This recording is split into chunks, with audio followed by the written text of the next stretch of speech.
Judges, this is team number 471. So if you will let me know when you're ready, I will start the timer.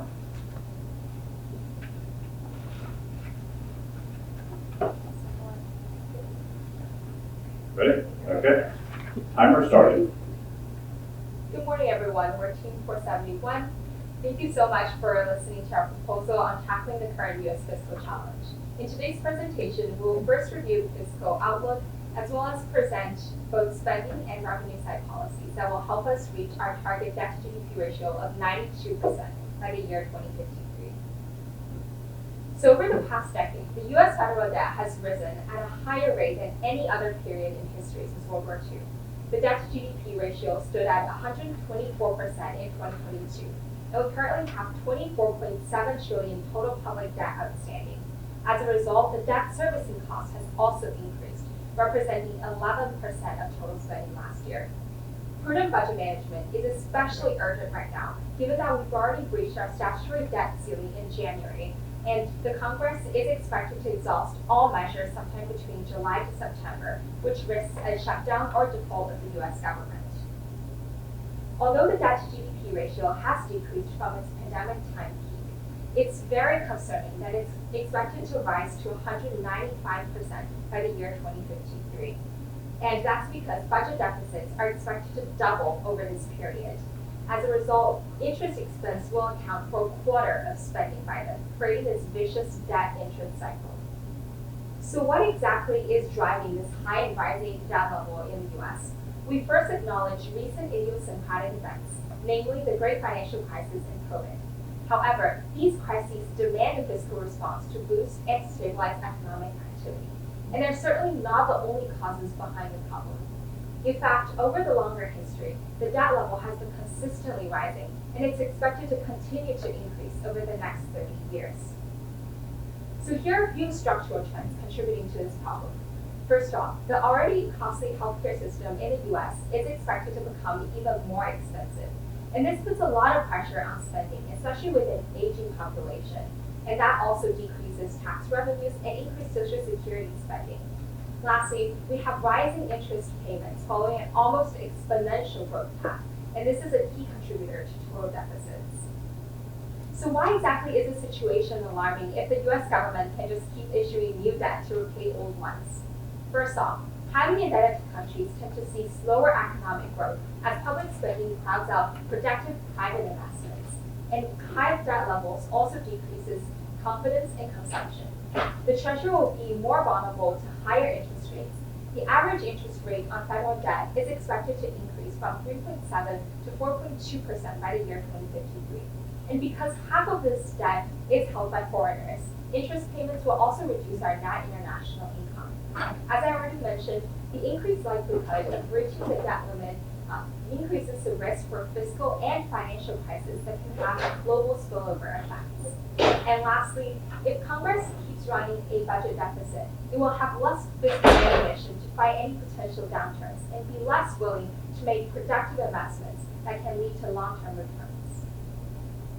So as we developed our models, we considered recent trends of deglobalization and a domestic labor shortage that means shorter and more volatile business cycles. We also considered an overall transition to a more green, digital, and inclusive economy. And here are a few exogenous risks that we considered while building our models for the next 30 years as well. The potential for these events highlight the importance of prudent budget management during normal times so that Congress has the fiscal ammunition to fight any potential shocks. Unfortunately, it's difficult to know when exactly the crowding out effect that would slow GDP growth would kick in. Our dependency on growth to manage our debt-to-GDP ratio leaves us vulnerable to vicious cycles of rising ratios and a slowing economy. So we have to rely on our past performance. In particular, our past decade of steady growth from 2009 to 2019, when our debt-to-GDP ratio was in roughly the 90 to 100% range. In addition, a ratio below 100% is good for public perceptions. And for instance, this could make it easier to navigate debt ceiling crises. We settled on a final target range of 90 to 95% to give breathing room during crises, and our final achieved ratio is 92%. We aim to focus on 3 branches of policy proposals, those being outlays, revenues, as well as growth and welfare. We hope to streamline national security outlays without cutting benefits or sacrificing American military dominance worldwide. Second, we hope to increase revenue by creating varied and diversified income sources. Lastly, we hope to focus on growth and welfare by revitalizing the American tax base. All of our proposals will both revitalize the American infrastructure system as well as practice and prioritize fiscal responsibility. Beginning with outlays, defense spending makes up the largest category of discretionary spending, and so managing this area of funding is critical in order to improve our nation's fiscal security. We propose an alteration of the national security strategy, the manner that we deter hostile military action that threatens our strategic interests. Instead of strategy, deterrence by denial, we suggest the executive issues a new NSS that changes our strategy to one of deterrence by punishment. Such a strategy would emphasize the role of economic and diplomatic responses in conjunction with the military response to hostile military action. In addition, it would necessitate the role of global coalitions and would call on allies in NATO to meet defense spending obligations. The first part of this policy recommendation is to send new soldiers and employees to larger, more established bases with 10,000 or more personnel. This leads to a decrease in base operations support spending while still maintaining our regional presence. Also, we propose a small decrease in the size of the nuclear triad, as well as a shift towards more, less expensive ships and planes, and fewer aircraft carriers and fighter jets. Our first revenue side proposal is an increase in the top tax bracket rate by 5 percentage points to 42%, and a lowering the threshold to $500,000 for couples and $400,000 for single filers. The rate actually used to be 39.6% in this bracket before the Tax Cuts and Jobs Act of 2017, and so our proposal would actually only be a 2.4% net change, smaller than the original magnitude of the Tax Cuts and Jobs Act. It would result in $2.5 trillion of revenue over 30 years. Our next policy recommendation is a 0.8 percentage point increase in the payroll tax for Social Security, as well as a 0.2 percentage point increase in the payroll tax for Medicare. This is especially pertinent as the OASI fund is projected to run out by 2034 per the CBO. So in order for the government to not need to decrease benefits, we need to make this policy recommendation, we need to follow through with this increase in the payroll tax now. In addition to an increase in the annual payroll tax rates, we propose an alteration to the Social Security payroll tax cap, where withholdings are continued on income over $400,000. The initial cap of $160,000 in 2023 would be maintained and increased annually with cost of living indices, but withholdings would restart for ultra-high earners. As the initial cap increases towards $400,000, eventually the so-called donut hole would close and payroll taxes would become flat for all income. This would also incrementally decrease the regressive nature of the Social Security payroll tax while shoring up one of our nation's most important social safety nets. We also propose a flat increase in the corporate income tax from 21% to 28%. This is in line with other OECD countries such as Belgium, Germany, and Japan, and also is in line with historical precedent during the second half of the 20th century, as well as the corporate income tax before the 2017 Tax Cuts and Jobs Act. We also propose a market share tax. Currently, there is no exact numerical threshold for when market dominance is achieved, but the FTC suggests that with over 30% market share, we often see anti-competitive practices, and with over 50% market share, we often see monopolistic power. However, current antitrust litigation is difficult and inefficient because this threshold for monopolistic power is hazy and also quite high. Thus, this tax would add an avenue for nuance within antitrust litigation and would be targeted at companies with over 30% market share that do not reach that threshold of monopolistic power and thus would not be broken up. This tax would act as a Pigouvian tax, which would disincentivize anti-competitive practices while also allowing for the benefits of interlopability and consolidation. Within our calculations, we focused on 9 companies with recent or ongoing antitrust cases, thus companies that have significant market control but have not yet been broken up. If these companies remain prominent over the next 30 years, they would continue to pay this tax over that window, resulting in $3.3 trillion of revenue. We also propose a 0.1% tax on financial transactions, resulting in $4.7 trillion of revenue over 30 years, even accounting for any reduced market transaction volume and capital gains tax revenue. The infrastructure to collect this tax is actually already in place thanks to the SEC, And in addition, it would allow us to gather revenue from other countries that invest in U.S. markets. Moving on to our growth and welfare policies, greenhouse gas emissions are projected to become a significant social externality over the next 30 years. The CBO projecting that by 2050, climate change will result in a 1% decrease in real GDP. In response, we proposed a Pagluvian tax of $25 on every metric ton of greenhouse gases, measured in carbon equivalents, emitted into the atmosphere 5 minutes remaining. in energy, industry, and consumption-related activities. This amount would increase by 5% annually, adjusted for inflation, would include a tariff on production-based emissions on imports. As a result, this tax would increase revenues by nearly $5 trillion over the next 30 years, all accounting for changes in output and activities due to the tax. We would also like to take this opportunity to drastically cut the overflowing federal prison population, which is up 8 times since the 1984 Sentencing Reform Act, as well as with spending up 17 times.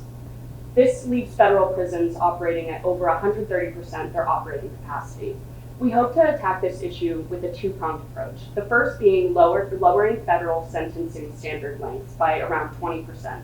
The second being diverting sentencing options more towards parole monitoring as well as home sentencing option. This will decrease federal spending by around $13 trillion by 2053. A related reform would be the federal legalization of marijuana. While we do acknowledge that many states would not and will not agree to formally pass this law, which is something that we did take into consideration in our numerical calculations.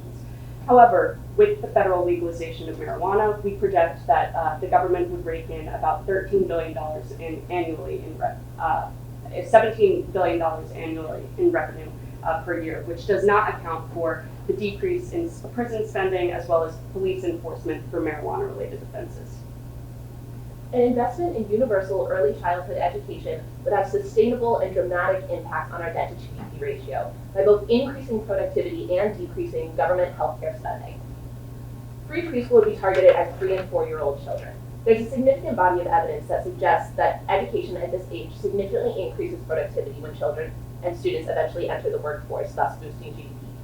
Current literature suggests that $7 are netted back to GDP for every $1 invested in a child's education at this age. Additionally, when children are taken care of, parents can be more productive. Current literature suggests that for every additional child in preschool, parents' workforce participation rate goes up by 4.5%, and their earnings also increase significantly. When calculating for additional GDP output, we modeled the magnitude of our output off of equations and papers by Pargman, Gelbach, and Pavlonia, to result in just under $10 trillion of additional GDP growth. In addition to GDP growth, this program would also reduce Medicaid spending. Education at this age has been shown to decrease instances of chronic conditions, addiction, and hospitalization. So within our modeling, we accounted for the proportion of children currently on Medicaid and accounted for a 10% decrease in spending on chronic conditions for those children within the program to result in about $7 trillion of savings. In summary, our collective policy recommendations were able to reach our target debt to GDP ratio range with a final projection of 92%. Our policies are estimated to increase revenues by $20 trillion over the next 30 years, while decreasing spending by the same amount in the same time frame. This, combined with a strong emphasis on stimulating nearly $10 trillion in additional output in 30 years, allows us to achieve our goal. We'd like to take this opportunity to show how our projections compare to those of the CBO currently. We'd specifically like to highlight an increase in average annual revenues of 1.5% of GDP between 2044 and 2053, in addition to a reduction in outlays of 5%, 3.1% of which is from decreased net interest spending due to a lower debt. As you can see here, that gets us to a revenue to GDP ratio of 20.4%, total spending of 24.8%, which gets us to our goal of 91.9 or about 92% debt to GDP ratio. 1 minute remaining. Thank you. We're able to reach these goals by focusing on 3 main tactics: optimizing spending choices without sacrificing benefits, adding new, diversified, and equitable sources of revenue, and creating a larger, healthier, and more productive tax base. These will create a stable and sustainable fiscal position, which will instill confidence in government and create fiscal room for crisis management. Thank you so much for your time, and we look forward to your questions. Thank you so much for your presentation. We'll now switch to our Q&A portion. Which judge would like to go first? You talked a lot about many different proposals that would be part of this overall proposal. Can you talk a little bit about the biggest risk to the proposal as a whole? One of the main things that we took into consideration when we were coming up with these policies was political feasibility of our proposed policies. We wanted to find things that were able to find compromise on both sides of the aisle, which is why we focused on things such as federal prison reform, which is something that both Republican and Democratic leaders find to be a feasible policy in the future. We also wanted to propose policies that would not disproportionately affect lower income earners, but also not disproportionately target high income earners either. Yeah, I would also like to add that while we consider this possible risk, we do have ways to mitigate it. For example, taking a more phased-in approach with some of our policies, like the carbon tax. And if we go back to this slide where we show the summary of our policy impacts, as you see with the pie chart in the middle, actually about 26% of our contribution to reducing debt comes from reversal of old policies, which means that some of this has been done before, it was just changed during the political cycles. And then we have new initiatives as well as growth and welfare policies that we believe are appealing to people along the political spectrum. So we did consider ways to mitigate this risk as well and to ensure that our policies are overall beneficial to the EU.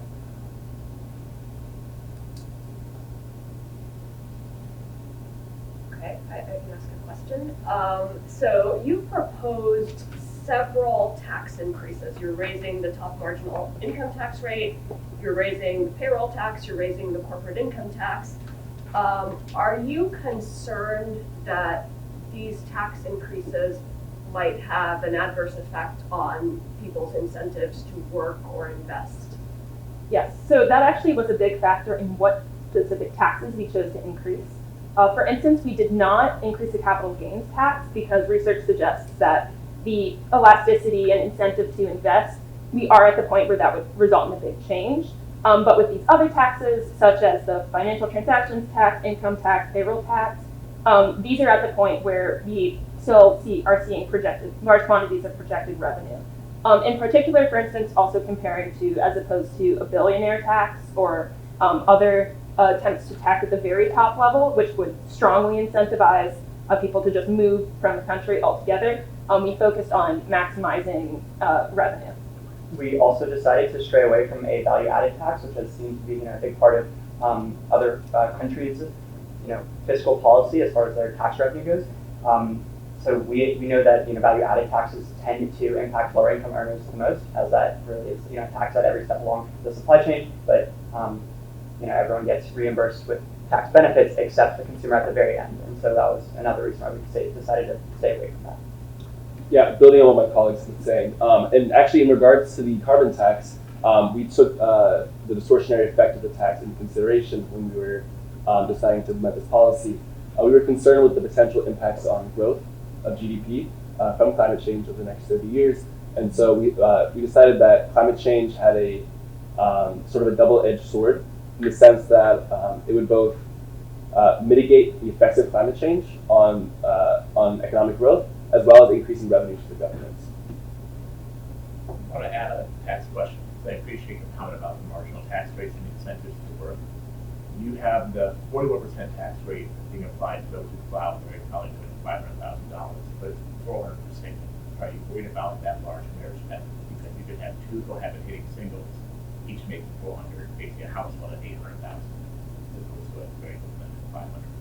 It's very similar to what the ratio, what that proportion was before the 2017 Tax Cuts and Jobs Act, roughly just adjusted for inflation. If we go back to that slide, you can actually see that those numbers are pretty similar to what the old threshold used to be.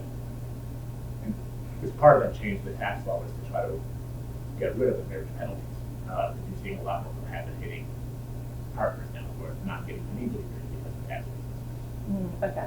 I could see that might also have an impact. However, I've looked personally at the spreadsheets of the IRS tax data, both before and after the 2017 Tax Cuts and Jobs Act, and was noticing that even so, there was still a lot of income to be held with these thresholds.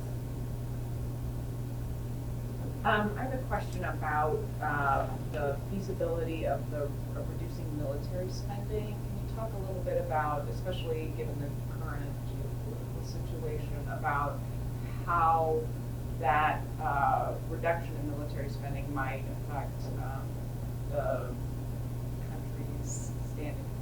That's a very understandable concern. One of our main priorities with this policy proposal was not sacrificing American military dominance. We based this proposal based on several both military strategists, researchers, as well as military economists that state that the reductions that we are proposing are not truly reductions in American military dominance, but rather reallocation in the spheres of influence of American military bases. So what we did was basically try to streamline where American military bases were instead of reducing the amount of influence that we would have, rather than having individual bases, for example, around Europe that were smaller, operating on smaller scales, but rather increasing the sphere of influence for larger bases. In addition, by consolidating these bases, we cut down massively on inefficient personnel costs, which is one of the largest sources of inefficiency within military spending currently. When we're able to streamline administrative processes, we're able to significantly cut down on spending as well without sacrificing any of the actual funding that is doing actual things within our military. And can you remind me quickly what your sources of information was for? Yeah, so this is the 2022 CBO budget report. As well as this has been touted by several like professorial researchers, such as but not limited to Professor John Eisenberry, as well as other Obama-era administrators. And the DoD has seen these decreases in its budget, specifically during the 1990s and the early 2000s. Can you spend a little more time on the market share tax? Because like the financial transaction tax, again, you have a very small rate, so you probably wouldn't expect to see much change. You're going to piggyback off the SEC thing we already paid with sales. So I think that's a very novel thing. Would there be any ways, I'm trying to think like, how would I gauge this is what I'm looking at? I'm looking at Amazon, I'm thinking Facebook, and in some ways, whatever tax you do, though, it's going to pass on to the advertisers or the consumers as a charge. But you're just trying to raise revenue, so I get that. So what I was thinking, is there a way to gauge this? If you thought about that, there might not be, but this was more of a new way to think about it. Yeah, so we have thought about this, and actually the first thing I'd like to say is we actually expect fairly little impact to advertisers and others, because this is based on the idea that it's targeting monopolistic practices, where the prices are not set by what is a competitive market and what is the market cost, but instead just by willingness to pay. And therefore, increasing the cost to the company, such as by taxing them, has minimal impact on the actual price to consumers and would mostly just come out of the profits of the corporation, which was the original inspiration behind this idea. In terms of gaming the system, we were very much aware of this, that obviously in any situation where you have a threshold where something is going to be a change, you're going to expect to see a bunch of companies bunching up, trying to be right around that 29% market share. However, two things. First of all, it's decided by litigation. So even if companies were, trying to conspire and all try to get under that market share rate, that would then be fuel to add to the litigation. In addition, if the companies do reduce their market share successfully in a way that we can't litigate, that's still a good outcome because that reduces monopolistic practices, creates a more efficient market, would lead to GDP growth, higher revenue for all parties involved, and would otherwise just improve the economy. Kind of to come back to your proposals relating to Social Security and Medicare, you're proposing raising payroll taxes.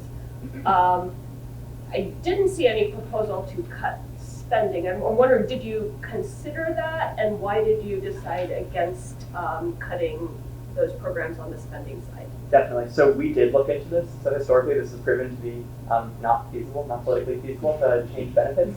It was also very complicated. I'm familiar with this 90, 32, 10% method. And when I was looking at the spreadsheets and the numbers, in addition to the political infeasibility, it seemed very complicated, and that was enough for me to choose to decrease benefits. You have 5 minutes remaining. 5 minutes. Go, wait, not yet, I go. have a question about your group process. How did you determine what to put in, how to divide up the work of the analysis that went into the proposal as a whole? Yeah, so I would say first off, we started by obviously assessing the current situation, and I would like to just go back to our guidelines. I think the overall grounding of our thinking is that we would want to create a more productive workforce, and so we want to really focus on those growth strategies. And so very early on, we decided to, for example, not sacrifice benefits. We looked at these demographic and broader macro trends and decided where kind of the most value added could be, and that's how we were able to determine these policies. And overall, all of us kind of specialized in different areas of policies, given our previous knowledge and background, and with the help of our advisor, we were able to pick kind of strategic places where we can increase revenue while minimizing kind of any distortionary impacts on the economy and really focusing on that growth and welfare piece. I know we highlighted the GDP contribution with our last policy specifically, but actually with a lot of our policies, there is kind of that hidden contribution to GDP and higher productivity, which would increase the denominator of the debt to GDP ratio. And that's how we were able to reach our target goal. In addition, I just wanted to talk for a minute about our process as a group and going through our calculations for all of our mathematical modeling. So for a number of policies, there have been previous propositions. There was some modeling through the CBO, which we were able to expand upon and tweak those numbers and kind of lengthen the time window for those. But in addition to those, we had some more novel and creative proposals as well, like the market share tax and universal free preschool. And so specifically when looking at things like preschool, we had to get a little bit more creative. So we looked at a wide variety of past literature from a lot of different academic sources, looking at papers on things like the Perry Preschool Project, which is a kind of smaller scale free preschool program, and looking at the impacts for children long term after those programs, for parents during those programs, as well as looking at different Grossman models to see how health impacts and education are correlated, and then taking all of those different factors and putting them into the same model so that those kind of exogenous things can become endogenous and compound upon one another. Another thing that we really wanted to focus on as a group was proposing policies that were, first off, either well-established or, second of all, as my colleagues have said, novel. So I'm really proud of the fact that our group was able to focus on creating new policies such as the market share tax, as well as focusing on deterrence by denial. One of the things that we tried to focus on as well with the political feasibility aspect was introducing sunrise clauses into taxes, which would incentivize individual senators or representatives to pass these legislations without worrying about whether or not their legislative supporters would support the legislation initially, and whether their constituents had initial issues with that type of legislation. It wouldn't affect their tenure in office. I'd like to come for maybe one more question, about a minute and a half Let me left. ask you a wrap-up question, because you guys had a nice package here to make the numbers work. What of these, what one thing do you think would be the easiest thing to pass in Congress? And what would be the one hardest thing you think to get passed in Congress? Well, I can go ahead and say the hardest thing. I think the carbon tax would for sure be the hardest thing to pass in Congress. Admittedly, there's not very much political support right now, and you have a ton of private opposition to carbon tax. 1 minute remaining. But I will say it was an integral part of our proposal. And that's why we put a sunrise clause on it, so that it would increase the time to navigate that political barrier.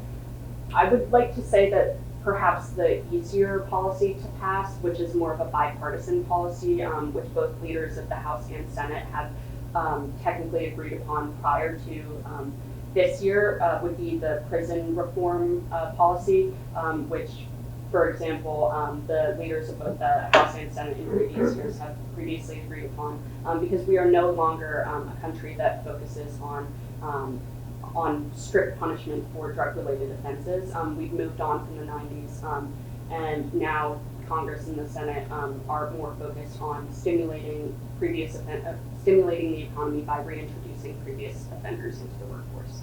In addition, Antitrust litigation is a bipartisan effort that is quite hot topic right now. And so, Time has expired, you can finish your thought. oh, thank you.